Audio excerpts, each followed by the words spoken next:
Hello friends, welcome to our YouTube channel UZ Homes.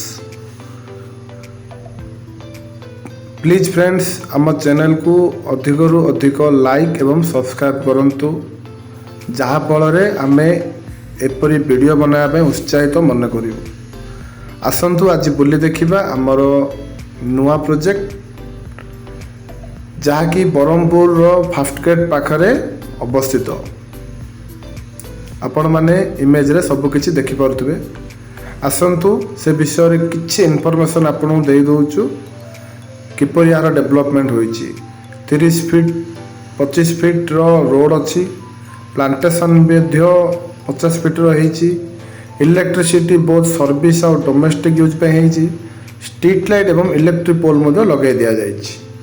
आपण देखरंतु किछि किछि इमेज से जगह आमे भी आपन को देखाउछु एई वीडियो माध्यम रे। आसंतु आमे आपन को आज कहू आमर ए जगह केउ रोड रु केते दूर रे अछि।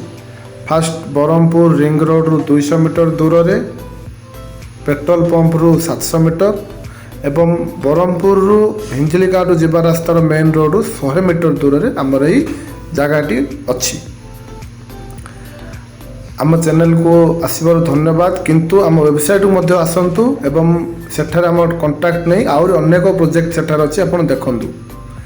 एही प्रोजेक्ट रे आज जो आम आपन को देखौछु आपण निजे बुलिबा को मध्य आसी पारे, विजिट थरे नियंतु, आमको जोगाजोग करंतु, आम आपन को ए जगह देखै नबु। आ जो माने दूर अच्छे कि आसी पारनती वीडियो माध्यम रे आउर अधिक आम इनफॉरमेशन आगु को देइछु, आपण देखि नियंतु।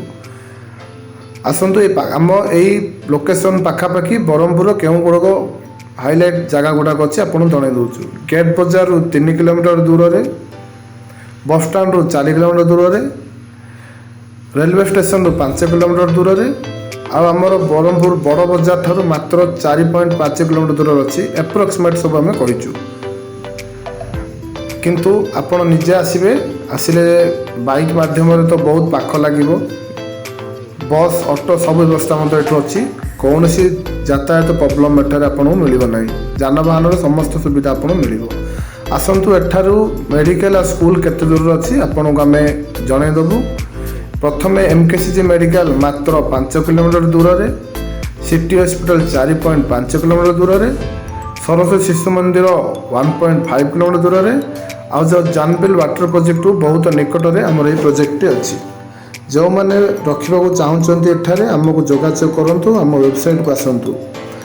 यही जगह देखा आसवा पूर्व आमको जोगाजोग कर भूलिबे नहीं।